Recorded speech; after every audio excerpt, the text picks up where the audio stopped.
ಮಾಡ್ತಾ ಇದ್ದಾರೆ. ಅದು ಒಂದು ಕಾನೂನು ಆದ್ರೆ ಅಥವಾ ಅದು ಏನಪ್ಪ ಅಂತಂದ್ರೆ ಸರಿಯಾಗಿ ಸರ್ವೆ ಆಗಿ ಅಪ್ರೂವ್ ಆತಪ್ಪ ಅಂದ್ರೆ ಅದು ಒಂದು ಸಾಧ್ಯನ ಅಂತ ಹೇಳಬೇಕಾಗ್ಯದ.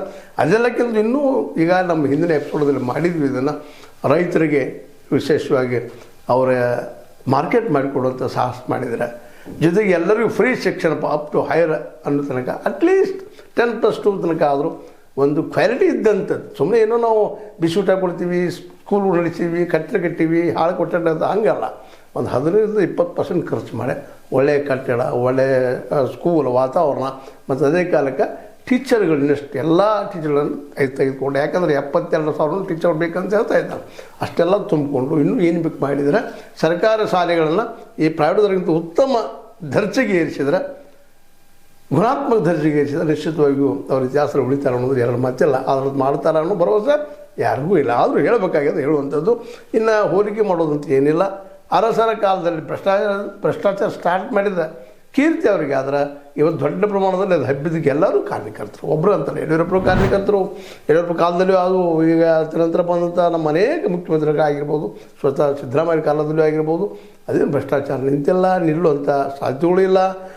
ಎಷ್ಟೋ ಸ್ವಲ್ಪ ನಮ್ಮ ಲೋಕಾಯುಕ್ತರು ಹಾಗೆ ಅಟ್ಯಾಕ್ ಮಾಡ್ತಾರೆ, ಹಿಡಿತಾರೆ, ತಂದು ಒಗಿತಾರೆ. ಅವ್ರು ಯಾರಿಗೂ ಅಧಿಕಾರಿಗಳು ಅಂತ ದೊಡ್ಡ ಪ್ರಮಾಣದ ಶಿಕ್ಷೆ ಆಗಿಲ್ಲ, ಭಾಳ ಸಸ್ಪೆಂಡ್ ಆಗ್ತಾರೆ, ಒಂದು ದೊಡ್ಡ ಇರ್ತಾರೆ, ಮತ್ತು ಎಲ್ಲೂ ಟ್ರಾನ್ಸ್ಫರ್ ಆಗಿ ಹೋಗ್ತಾ ಇದ್ದಾರೆ. ಹೀಗಾಗಿ ಈ ಒಂದು ಭ್ರಷ್ಟಾಚಾರ ಅಂತ ಇವತ್ತು ನಿಗಿನಿಗೆ ಕೆಂಡಾಗಿ ಇಡೀ ದೇಶವನ್ನು ಹಾಳು ಮಾಡ್ತಾರೆ, ಮತ್ತು ರಾಜ್ಯನೂ ಸಹಿತ. ಮತ್ತು ಯಾವ ಕಾನೂನು ತೆಗೆದ್ರು ಇವರು ನಮ್ಮ ಮೋದಿಯವರ ಕಾಲಕ್ಕೆ ವಿರೋಧ ಮಾಡಿದರು, ವರ್ಷಗಟ್ಟಲೆ ರೈತರು ಅದನ್ನು ಬದಿಗೆ ಸರಿಸಿದ್ರು. ಅದನ್ನು ಇವತ್ತು ಸಿದ್ದರಾಮಯ್ಯನವರು ಕರ್ನಾಟಕದ ಮಟ್ಟಿಗೆ ಆದರೂ ಸಹಿತ ಅವುಗಳನ್ನ ಕಿತ್ತು ಹಾಕಿಲ್ಲ ಅನ್ನೋ ಸಹಿತ ನಾವು ಗಮನಿಸಿದ್ರೆ, ಇವರು ಸಹಿತ ವ್ಯವಸ್ಥೆ ಹೊಂದಾಣೆ ಮಾಡ್ಕೊಂಡು ಹೋಗುವಂಥವ್ರಪ್ಪ ಅನ್ನುವಂಥ ಮಾತು ಸ್ಪಷ್ಟ ಆಗ್ತದೆ.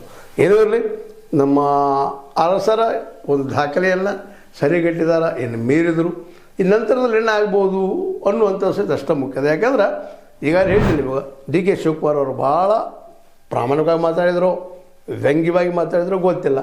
ಇತಿಹಾಸ ಮಾಡಿದಾರ, ಇತಿಹಾಸ ಆದರೂ ಇತಿಹಾಸ ಆಗ್ತಾರೆ. ಈ ಮಾತುಗಳು ಮಾತ್ರ ನಿಶ್ಚಿತವಾಗಿಯೂ ಮುಂಬರುವ ದಿನಗಳಲ್ಲಿ ಕಾಂಗ್ರೆಸ್ಸಿಗೆ ತೊಂದರೆ ಆಗ್ತದನೋ ಅಥವಾ ಅವರು ಇದನ್ನು ಹೊಂದಾಣೆ ಮಾಡ್ಕೊಂಡು ಹೋಗಿ ಕಾಂಗ್ರೆಸ್ ಉಳಿಸ್ಕೊಳ್ತಾರೋ ಆ ಮಾತು ಬೇರೆ. ಆದರೆ ಎಚ್ ಡಿ ಕುಮಾರ್